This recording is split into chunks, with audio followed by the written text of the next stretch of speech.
Hey everybody, this is Jamie Steelman with Team Steelman Mortgage. Thanks for joining us today. We have a special guest in studio with us, and that is Kenzie Ramsey, which I think you're going to get a lot of good information from. She's probably going to talk about a little bit of real estate, a little bit of life, and who knows what else. But we're just going to jump right in. So thanks for being here, Kenzie. Thank you for having me. I'm excited. Of course, of course. So tell us a little bit about you, what you do, and life in general, career, all that fun stuff. Yeah. So I'm Kenzie Ramsey. I work with Amy Mabry at Mabry Realty now. I've been an agent for 2.5 years, 3 in July. But I just love real estate and working out and Jesus. Gotcha. So real estate, 2.5 years. I didn't realize you've been in that long. Yeah, That's really cool. 2 years in July. Okay. So. Do you like it? I love it. Do you really? I do. What's your favorite part of the real estate business as a whole? I know there's different little segments, of course, but my favorite part is probably just getting to know the new people and, from agents to lenders to, everybody. I'm a people person. So the connections that you build, with everybody is what I love. So that's pretty much. So I know you're from Rutherford County, right? Yeah. So when you decided to become a real estate agent, kind of what drew you to Mabry? Amy and all the good folks. Me and Amy, yes, that's my girl. I love me some Amy Mabry. So I interviewed with quite a few people before I got my license, because that was one of the things that they had recommended was, interview with multiple people. Don't just go with the first person you meet. And when I've always kind of known of Amy, but when I met with Amy, the thing that drew me to her was how small we were and how I have a genuine not connection, but a relationship with Amy. Okay. We go eat lunch almost every day together. And that, I knew if I needed something, Amy is 100% available for me. Cool. So after I left there, not any split, nothing. That literally was the reason that I was like, this is where I want to be. You want to enjoy the people. I love them. Yes. Yeah. That's awesome. Really cool. Yeah. So, and you said kind of small. Yes, so it's very small. There's what, I don't even know, like maybe 15, 20 agents? There's 25-ish, I think now. We grew a little bit.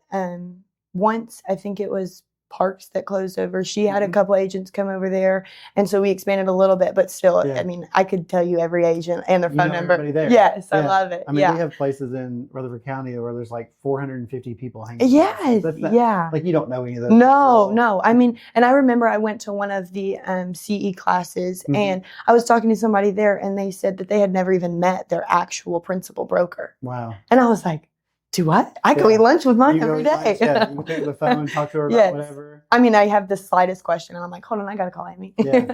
So what do you do more of, or is it kind of a little bit of both as far as like listing and buyers? I just do what I can. Okay. So I just grab what I can when I can. Okay. And a lot of people have where they enjoy one more than the other, but I think there's pros and cons to both. Yeah. So what are some of those?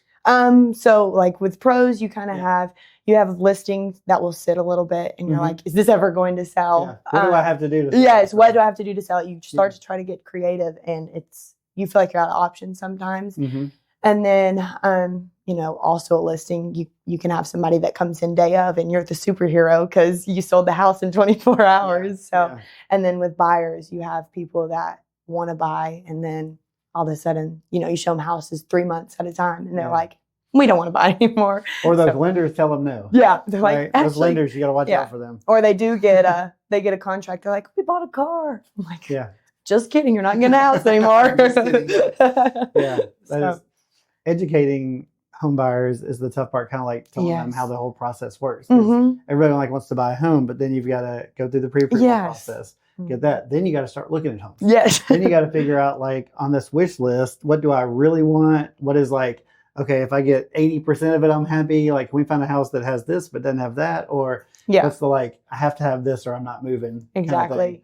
I bet that's a big thing to work through with buyers is like, okay, I know you want everything on here, but what can you like live without? Yeah, exactly. Yeah. We, a lot of people too, I have not a hard time, but I have to remind myself with especially first time home buyers that they've never done this before. So, making sure that they understand every single step is very important to me because I actually have a friend that purchased a house before I even got my license. Okay. And she was like, I don't even know what we did. We just signed it and now we have a house. And I'm like, oh. So whenever she told me that, that's when I wanted to make sure like, look, we have to make sure. I like to make sure people know exactly what they're signing. So yeah, I think that's really important. I have a lot of people that come to me that maybe like bought a house before, or they're buying their second home, or they're looking at refinancing, and they're like, man, nobody ever told us any of this stuff when we bought our house. And I'm like, okay, that's what we need to even slow down a little bit more then, because you really need to know what you're signing, why you're doing it, because in today's world, you're going to get bombarded. Yes. Like 6 months after you buy your home, like refinance, do all this, do all that. And you're like, no, you don't really.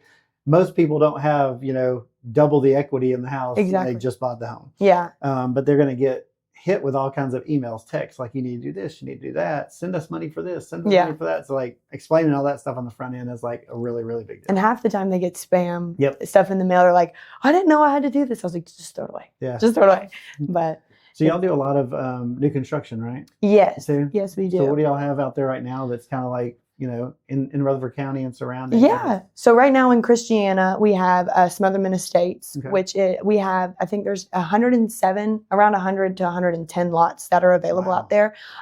We only have 7 that are available right now. They're beautiful homes, and they're actually for new construction. It's one of the bigger lots in all of Rutherford County for new construction. They're all sitting on about a half an acre. So, which is very hard to find right now. Very. Yeah, it's a little bit ridiculous. Yeah. And then we have a few out in Las Casas on 12 Corners Road. And then Amy just actually got some in Smithville as well. Oh, nice. Yeah. Yep. So that's what we're working on right now. It's trying to get creative with social media to promote that out there. And the way Rutherford County and Murfreesboro has grown, that's what everybody wants to know is like, what's out there like Smithville? Yeah. Or Manchester or Shelbyville. Like, where are the different places I can go to and get decent housing, but I don't have too bad of a drive to get to Murfreesboro? I always tell people it's kind of like how Nashville grew and grew and grew. People moved to Murfreesboro. Well, now Murfreesboro is like the new Nashville. Like, I need to get a little further out so I can go wherever. So it's like they're moving in and out. I think it opened today. I think it did. I'm scared to go down Medical Center. I just said I'm not going. I will not go down Medical Center today. I think they already said the line at 10:30 was 2.5 hours long. Are you serious? Yeah. I was talking to my wife on the way over here, and she said that she was reading like a story online that like the people that were first in the door, they've been there since Wednesday morning. Oh my god! So like they stayed in their car 2 days in the parking lot to be first to get an In-N-Out burger. That's good. That's impressive. I hope they get something. I was like, next week it'll still be a burger. Yeah. Even if it's an amazing yes, burger. It is. 2 weeks. I mean, that's like Whataburger. Whenever we got that, everybody went crazy, and now I think there's a couple shutting down. Yeah. It was so insane crazy that now they're going away. Yeah. But I saw something, I think it was on TikTok maybe, that somebody had commented and said that y'all think it's going to die down, but it's not. Yeah. It's still like this in California on a Friday night. It's wrapped around twice. I'm like, I don't even like burgers that much. I've only been once, and that was last year. I went to California, and we went and tried it, and it was busy, but it was like a Friday night. So I just assumed it was like that all the time. Yeah. Maybe it's not, but it was like we had to park. It was in front of a Costco. We had to park like in the Costco parking lot, walk over there because like double drive-thrus were like out on the road, and this is like, I mean, it was an older one. It was forever. Wow. And it still took us a while, but we got to try it. We said we tried it, and Were you like wowed away? It was different. Yeah, that's exactly how it is. I've never had a burger that tastes like this in my life before. They have some kind of cool stuff. If you like they have the animal style where you put all the different stuff on it. Yeah. And they have like a Neapolitan milkshake. It has like all 3 flavors in one. So some different stuff, but I mean, end of the day, it's a hamburger. Yeah, I'm a cheese and ketchup only type of girl. So having all that stuff doesn't mean anything. Like, I don't really care. Yeah. So, not to get off of real estate, but you said that also you love to work out. Yes. So you're just a big fitness person, or? I go, I mean, I like it both. I mean, well, the nutrition side of it is not as much because I do like good food. Okay. So, but that is why I work out. So I go to Sets in Murfreesboro off Veterans. Yeah, it's right beside the Kroger on Veterans. Oh, okay. I used to just do like my own type of workout at Crunch, and then my soon-to-be mother-in-law actually got me over there. She was like, "You got to try it," and I knew as soon as I went over there, I was like, "I go like every morning now. Really? I love it." Yes. So this is like newsflash for me because I know your future mother-in-law. Yeah. I thought she was like a big Orange Theory. Yes, so she was at Orange Theory. I thought she was like she was part of the Orange Theory. I call it the cult. I hope I don't get canceled, but I do. She was part of that, and then when Sets opened up, one of the trainers from Orange Theory actually went over to sets. Okay. And she was like, whoa. So for the longest time, she would try to get me to go over there. Like we were going to go together because they had a 21 for 21 days, $21 for 21 days. And she was like, just come with me. And I was like, no, I did my own workout. I did my workout. Yeah, I know what I'm doing. And then one day I just was like, fine, I'll go with you. Because she really wanted me to go. You know, it's like, I could suck it up and go. And then that day I was like, I'm never leaving here. And so both of them are about the same price, and it's pretty expensive. So eventually she had to just make one of the other decision. So is sets more like Orange Theory where it's class group? Yeah, it's fully. So it's not just walk in, use equipment. No, it's 100% just a class. You know, there's I think 4 classes in the morning and then 3 or 4 in the afternoon that you can choose from. But it's all like fully instructed. So gotcha. Do you do the super early in the morning? I do 7. Okay, that's my super early. Yeah. I mean, some people like I work with a guy. There's a guy at the Franklin office, Eddie Cook, and he has been doing mortgages like 40, 50 years. Wow. A long time. But he gets up every day and does the 5:15 class at like Orange Theory. And the crazy part is he lives in Murfreesboro, goes there, then goes to Franklin. Like, I mean, oh my goodness, he's nondstop. But yeah, that 5:15. It's just getting up. Class. If you can get up, you can go. But it's just getting out of your bed. Yeah. That's the hardest part. It's getting there. Yeah, that's all it is. I mean, if I get out of my bed, I'm never like, oh, I'm just gonna get back in my bed. Yeah. But it's like turning my alarm clock off and actually getting up. That's the hard part. Especially when it's like right now. Yes. It's cold outside. Oh, it's so cold. It's cold. So like staying here with the blanket sounds a lot better than and it's so warm. Yeah. Yeah. It's whatever. I could go to 6 maybe. Yeah. But I'm not going to 5. 5's not happening. I have to go to sleep at like 6 o'clock at night. So, no. Well, I haven't gotten to the like group thing yet because I just started like kind of like a weight loss journey like 6 months ago. Yeah. Just going like Planet Fitness, doing my own thing. Like, I know how to work out. Yeah, that's all you have to do. Trying to figure it out. So I feel a lot better about going now, and I go really early, not 5. Yeah. Usually I'm there by 6-ish. That's pretty good. But I've just always been curious about like Orange Theory, places like sets that do that. Is it, aside from like just doing your own thing, is it easier to kind of have a group of people there to motivate, to kind of keep? So another thing, this is terrible. I hate when people cheer me on. Like when they're like, you got it. I'm like, please stop talking to me. Like I just want to have my earphones in. And that's why I never wanted to go to this stuff because I thought that the coaches would be like, no, lift it, whatever. Yeah. And I'm like, no, stop talking to me. Yeah, but that's what I would think too. It's like they're gonna call me out. No, it's awesome. So you'd usually do like it's about a group of 4 or 5, and there's like usually 4 to 8 stations in a class, and you just kind of rotate along with those people. And if you talk to somebody, but they're not going to bother you if they don't think that you don't want to be bothered. Gotcha. But they also are going to push you, but it's not like an overwhelming cheering obnoxious, which sounds so terrible. Some people need it. Some people need that, like, and if they can tell you need it, they'll do it for you. Yeah. But if you don't want it, they won't do it. But they will be like, hey, you can lift a little heavier than that, so you probably should. And you're like, okay, yeah. And then when you get partnered up with somebody that is about the same level or whatever you want to call it as you, it's kind of like a competition, and I'm very competitive. So that is what pushes me. Yeah.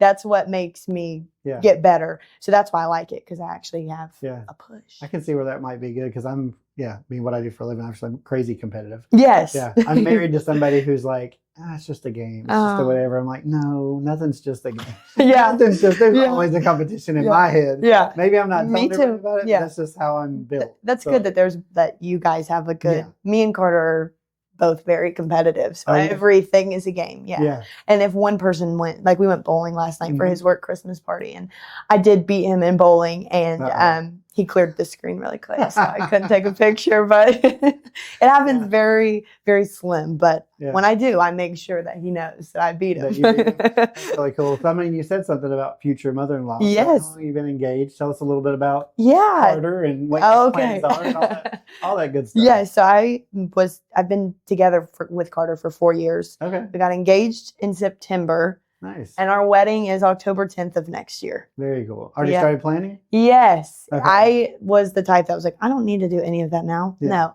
And then everybody was telling me, you better start. And once you start, I mean, it's crazy how many people are booked a year to a year and a half in advance. Yeah.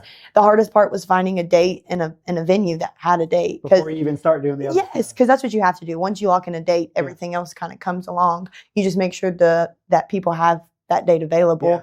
But finding a venue with a fall date and a Saturday is not easy. Yeah. But I got very lucky with the one. We're going to White Dove Barn in Beech Grove. Yeah.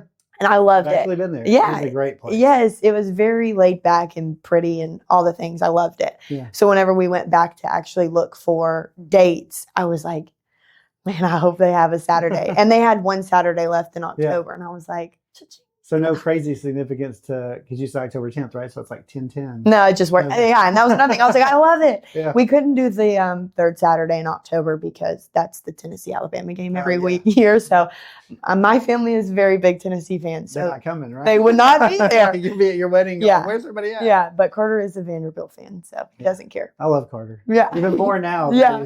He loves Vanderbilt. We have to stick together. There's not many Vanderbilt fans around. Yeah. So. He's a true Vanderbilt fan. Even when they were not very good, he would always watch every sport, every game, to the point that I was like, they kind of suck. Turn it off. It's pretty rough. I'm lifelong. Yeah, that's I used awesome. to talk to Stevie when we were in the same office because there was nobody else in the office that cared about Vanderbilt. So she was like the one person I could be like, hey, we won this time. Yeah. It's crazy. Yeah. Yeah. But so that's really cool. I did have to sit through the whole entire Tennessee Vanderbilt game this year with Carter. I was like the only Tennessee fan left in the stadium, but I was like, I got to do it. Yeah. Are you, because your whole family's Tennessee, did you grow up a Tennessee fan? Or yes. Don't really have a preference? Yeah, okay. I've always been a Tennessee fan. It's always been in my family. And then I met Carter, and he hates Tennessee. It makes sense that, Tennessee and Vanderbilt. I had an aunt and uncle that were that way, like house divided. They were married forever. But Vanderbilt, Tennessee. A lot of people say, I don't, it doesn't bother me. I don't mind Vanderbilt, but my family hates Vanderbilt. Yeah. My mom, my stepdad doesn't like it, but she's like, they're such the underdog. They're just, and my stepdad's like, you need to go somewhere else. I don't want to hear about it. I'm very much that way. Like, it's so crazy. Me and Stacy were like pulling out stuff when we moved, and she literally found like an old spiral notebook from when I was in like middle school. Wow. And it literally said like UT sucks. Like where I was doodling, like I hate the balls. She's like, oh my God, how deep does this hatred go? And what happened to you when you were a kid? I'm like, that's I funny. don't know, but at least I know it's been in my heart for a long, long time. And then some friends of mine like took me to my first UT game this year. Yeah. I've never been to Neyland Stadium because of course I'm gonna die if I walk in there. I hate it.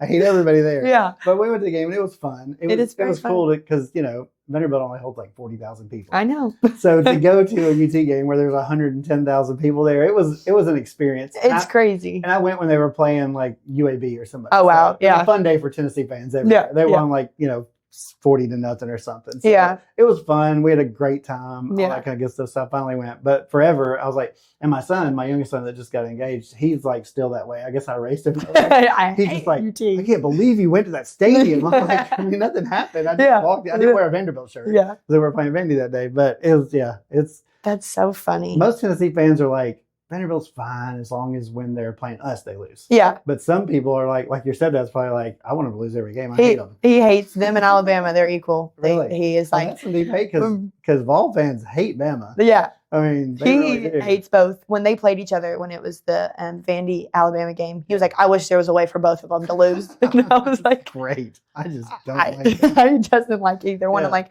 because I asked him, I was like, so who do you want to win? He was like, I wish there was a way for both of them to lose. Just like they both need to lose. Got it. That's great. Yeah. So what does Carter do? He works for Warner's Athletic. It's a turfing company. So he goes around to all of the stadiums and puts in the artificial turf. That's got to be fun. I mean, work's never always fun. No, yeah. Probably he loves it because he played baseball at Trevecca. Yes, he played at Trevecca until this past May, and he loves it. It is not my cup of tea. I mean, he does. They don't actually, for them to be Warner's Athletic, and people think that they actually go and lay the actual turf down. Yeah. But he does a lot of like the prep work. Carter Okay. does. So he does, I don't know what the correct terminology is for it, He but gets it ready. yeah, he like prepares it for the turf to come in, but he loves it a lot. Like I would complain all day, every day and be like, I'm hot or I'm cold or this is boring. Mm-hmm. He loves it. So a lot of outside stuff. It's outside every day. Yeah. He got to do his first job, ironically enough, was the Vanderbilt indoors. Wow. Their indoor practice facility. Yeah. He was in heaven. And so he's like, I'm never leaving. I'll just stay on this job site for Yeah. a while. It's fine. Yeah, they actually got to do, they went in and did a repair on one of the fields. I don't Mhm. even know exactly what it was.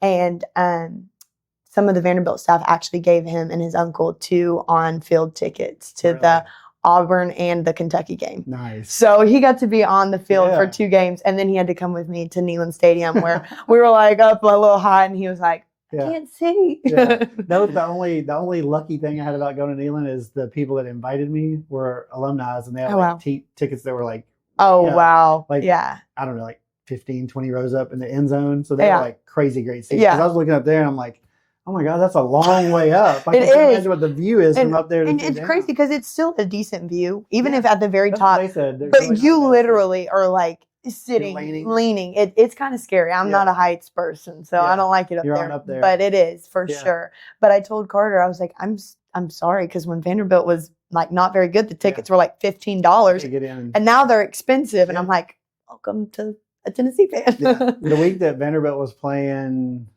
LSU, I think. Yeah. Somebody posted like, who would have thought it would cost more to go to a Vanderbilt game than it would a Titans game? Yep. Because like the Titans have been so terrible. Oh, they're so bad. Like, you can go to any Titans game you want to. Yeah. If somebody's got tickets, they'll give them to you. They don't even make you pay for that. They'll pay you to take their ticket. Please go. I don't want to. Yeah, that's so funny. I almost forgot the most important part about talking about engagement and everything. Yeah. So how did you and Carter meet? This is so funny. So we met at the Wilson County Fair. Okay. I was with one of my friends, and he was with one of his friends that I had known. Yeah. So when I saw the friend he was with, I was like, hey! And then I saw Carter, and Carter is the most non-country person. Really? And when I met him, he had on these bootcut jeans, cowboy boots, and this most obnoxious gold chain I've ever seen. And like, I don't know why he was wearing it. Yeah. To this day, I still don't know why he was wearing it. And then his friend that he was with, it was actually a country boy, he did all the stuff. And that night, he asked us to go frog gigging. Okay. I've never touched a frog in my life. I don't like getting my hands dirty like that. And neither does Carter, which I didn't know at the time. Yeah. But he, on the way there, he told his friend, I got to hold a frog tonight. I can't look like a sissy. Yeah. So, I mean, I'm like, this is what I like to do. yeah. So when I was like, we were hanging out, I was like, this is a real, manly man. Yeah. No. Carter does not. Country as country can be.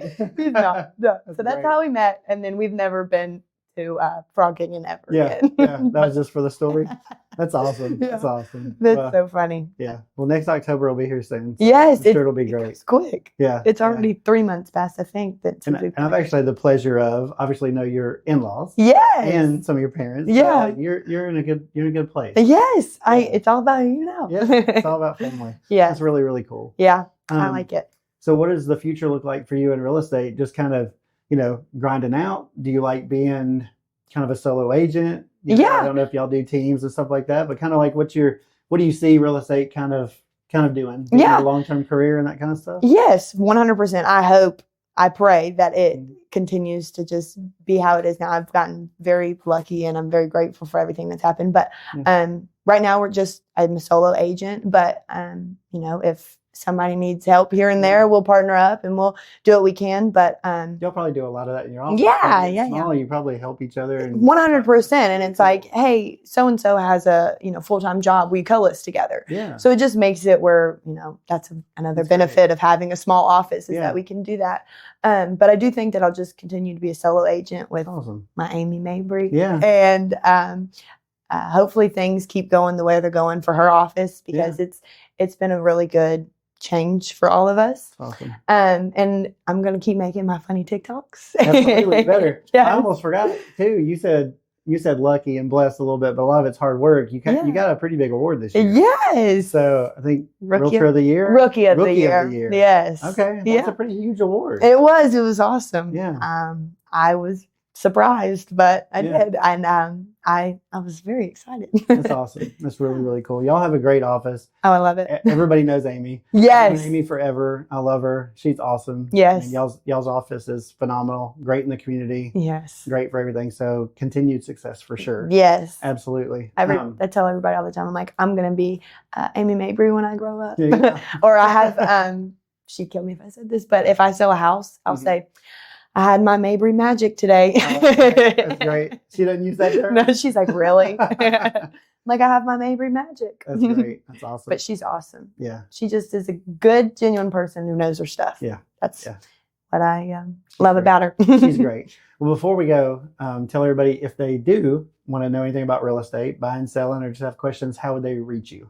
You can reach me on my cell phone at 615-785-0713. Or you can call our office and ask for Kenzie. Do I need to give them my phone number too? You can. It's 615-462-5380. And then if everybody's going to watch your funny TikToks, how do they find you? They have to know where to find you if they're going to watch them. It's Clay Rams. It's KLAYRAMS. Awesome. Awesome. Thank you so much for being here. Yeah, it was so fun. Yeah. So y'all check out Kenzie on TikTok. You will not be disappointed. It's a lot of fun. But also you can definitely reach out to her by phone, email, whatever, just to reach her. Ask her any questions about real estate, buying or selling, or even just thinking about stuff in the future. She's a great resource out there, making a huge impact in our market and doing really good things. So reach out anytime. And thanks for joining us. We will see you next time.